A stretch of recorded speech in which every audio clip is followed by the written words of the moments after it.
সাধারণত আমরা রাসায়নিক সার টিএসপি ইউরিয়া মিশিয়ে ছিটাই, তার 3 দিন পরে সরিষার খোল টিএসপি চিটালালি এবং কিছুটা হচ্ছে মাছের ফিড, অর্থাৎ যার মধ্যেও উপাদান থাকে। মাছের ফিডের মধ্যে যেহেতু সকল উপাদান থাকে, সুতরাং এটা দিয়ে ভিজিয়ে 3 দিন রেখে অর্থাৎ 72 ঘন্টা রেখে আমরা ছিটিয়ে থাকি। আজকে সাধারণত আমরা রাসায়নিক সার অর্থাৎ টিএসপি এবং ইউরিয়া প্রয়োগ করতেছি। এটা মূলত মাছের পানির খাদ্যর জন্যে, পানিতে যেন খাদ্য উৎপাদন হয়, জুস জাতীয় খাদ্য অর্থাৎ প্ল্যাঙ্কটন, জুপ্ল্যাঙ্কটন, ফাইটোপ্ল্যাঙ্কটন ইত্যাদি। আর এর মধ্যে ইতিমধ্যে আমরা ভাসমান খাদ্য ভাসা ফিড আমরা দিয়েছি। এর সাথে সাথে পানিতে যেন খাদ্য উৎপাদন হয়, সেজন্য আমরা রাসায়নিক সার প্রয়োগ করতেছি আজকে।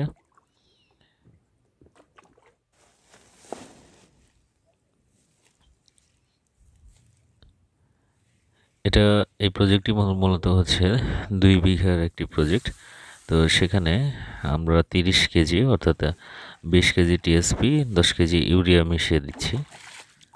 অনেকে এটা মন্তব্য করতে পারে যে অনেক বেশি হয়ে গেছে, আসলে তা না। এখানে প্রচুর চাপের মাছ রয়েছে, প্রচুর পরিমাণ অসংখ্য ধানি দেওয়া ছিল, ধানি মাছ থেকে বড় হয়েছে, সুতরাং প্রচুর চাপে আছে। খুব বেশি সার প্রয়োগ করলে, খোল প্রয়োগ করলে কিংবা খাদ্য প্রয়োগ করলে এখানে কোনো সমস্যা হয় না, অর্থাৎ পানির কালার 2 থেকে 1 দিন থাকে, তারপরে খেয়ে নেয়। সুতরাং এখানে গ্যাস হওয়া বা মাছ মারা যাওয়া এগুলোর কোনো সম্ভাবনা থাকে না, এবং পুকুরের তলদেশটা খুবই ভালো।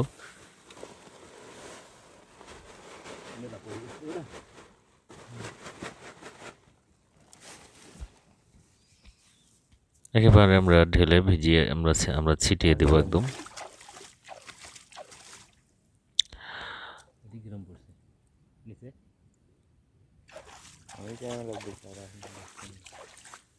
আস্তে আস্তে আপনারা প্রতিটি ভিডিওতে দেখতে পাবেন যে আমরা কিভাবে খাদ্য প্রয়োগ করতেছি, আর মাছের উৎপাদন গ্রোথ কিভাবে হচ্ছে, কিভাবে একটা মাছের খামার পরিচালনা করা যায়, মাছ চাষ করা যায়, উৎপাদন করা যায়, সব মিলিয়ে ভিডিওতে দেখতে পাবেন। ভিডিওটি অবশ্যই লাইক, কমেন্ট, শেয়ার করবেন এবং চ্যানেলটি সাবস্ক্রাইব করে সাথেই থাকবেন।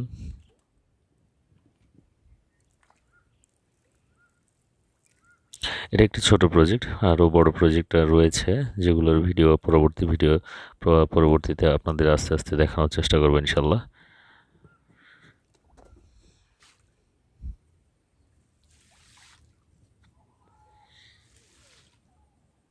রিস্কন প্রজেক্টের অংশ হিসেবে এটি আমরা লিজ নিয়েছি,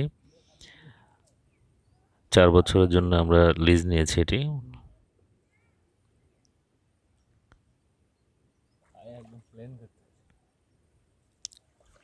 একদম পানির মধ্যে নেমে অনেক অনেক পানি, সাধারণত এখানে প্রায় 10 থেকে 11 ফিট 12 ফিট পানি, যেহেতু বর্ষার শেষ মৌসুমে এখন পানির গভীরতা প্রচুর পানি হয়েছে, 12 ফিট পানি প্রায়। সুতরাং একদম পাড় ঘেঁষে যেতেই খুব কষ্ট হয়ে যাচ্ছে। পাড় ঘেঁষে যেতে যেতে এখানে প্রায় গলার উপরে পানি, যেখানে খুব কষ্ট করে ছিটিয়ে খাদ্য দিতে হয়। সাধারণত গলা অবধি পানি একদম, এবং ধার দিয়ে প্রচুর আগাছা রয়েছে, জঙ্গল রয়েছে, যেগুলো পরিষ্কার করা হয়নি। অল্প কয়েকদিনের মধ্যে আমরা এগুলো পরিষ্কার করে দেব। পুরো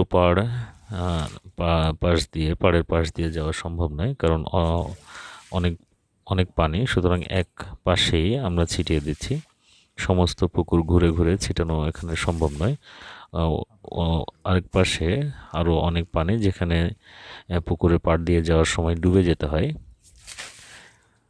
তো এই খাদ্যের এটা নিয়ে আসলে যাওয়া সম্ভব নয়। ধন্যবাদ সবাইকে। পরবর্তী ভিডিওর জন্য অপেক্ষা করুন। আসসালামু আলাইকুম।